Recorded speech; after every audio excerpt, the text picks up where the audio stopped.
Hey everybody, Glenn Hausman here with Simon Mendy of Aimbridge. I'd like to thank our friends over at Unifocus for supporting this video. Unifocus, technology that drives value. Check them out at unifocus.com. Simon. Yes, sir. Aimbridge, things are going great over there, it seems, for you. But what I want to know is, as we're here at the NYU Hospitality Investment Conference, and we have to talk about money, and all that kind of stuff, what are owners thinking now? What are you thinking now? How are you bringing those together so you can move together successfully in the future?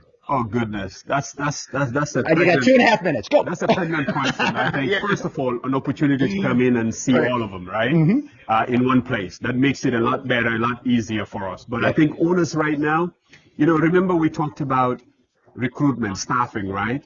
Wages are going up, right? We're not seeing the top line revenue. Business travel is not coming back. Owners are thinking now, what's next, right? Right. And what we see happening is now they've been very flexible with us. They've really allowed us approve the wage increases appropriately because that's what it takes to win. Right. Yeah. Now that we've done that, what else? Yeah. Now is engagement. How do you keep that staff and not having to redo this all the time? And organizations as Aimbridge, we focused on retention. We focused on engagement. And we focused on making sure that we're getting that feedback from the associates. So we're doing surveys, getting to hear from them, giving them the opportunity to express what's important to them. That's awesome. Those are things that are critical. So if you're a CEO out there and you've not done employee engagement, you've not done employee feedback to understand what your people are thinking, you're missing out. And it's something that you have to prioritize quickly. I think one of the things that you told me before is check in with your people regularly, right? Absolutely. Don't talk to them when they're leaving. Yes. Do assessments all the time. And I love what you said. Because when they're leaving is after the effect. Right. Too late. It's defensive. You got to be proactive. But not only that, the next piece is really now that you got the stability, you got the people, how those efficiencies come into play. That was going to be my next question. You're just rolling with it, right? Because now everything's costing more. That's correct. Fortunately, you're going to keep the people, and you still have to make sure that you hit those numbers. So how are you thinking about it operationally to not affect customer service while being able to also treat your people the right way? It comes with training and always going back and sharpening that pencil, that tool. And productivity comes into play. Right. I thought maybe you're switching from ink to lead because it's cheaper. But okay, I get it. I get where you're going. That's the point, though, because first of all, productivity comes to play, right? Efficiency. And once you start having that efficiency, now you're beginning to see the benefits of all of your investment.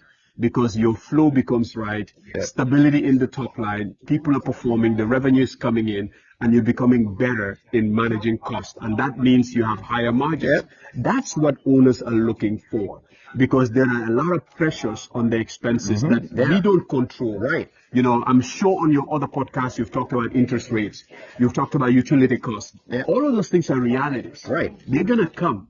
Where do you make up for it? Where do you sponsor that piece? Right, and you can't just keep reaching into the guest pocket to ask them to pay more. Because, in my opinion, maybe I'm wrong, but in a lot of markets, I think we're going to be hitting a wall for what people can spend, particularly since they spent a lot of money enjoying themselves last year, and people are nervous about this about this recession that always seems to be 6 months from now. That is correct. And owners they're looking at things that are coming their way that they can avoid. So much they can avoid is insurance.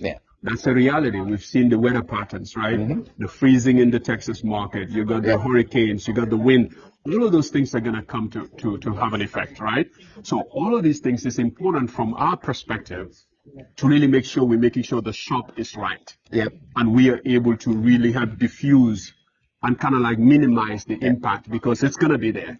But we are going to help them do that. And that's where we come in on the Aimbridge side. We're very smart about how we're doing it. Last question. How do you make it seem so easy? That's the secret sauce. Welcome to the big A. And I think, it's easy because you have support. It's easy because you have secure resources. And that's really what I love about the dynamics of our structure in the divisions, because I have resources to be able to look at these things and we're able to point to where the focus points are and push to make that change and execute. And that's where you get the results. But if I have to go fish and farm to find all of that, by the time I execute, it's too late. No, the only fishing and farming we want is fish or farm to table at dinner at one of their great restaurants. Always a pleasure, brother. Thank you, man. Simon Mendy, Glenn Hausman. See you next time. See you next time. Bye. Bye-bye.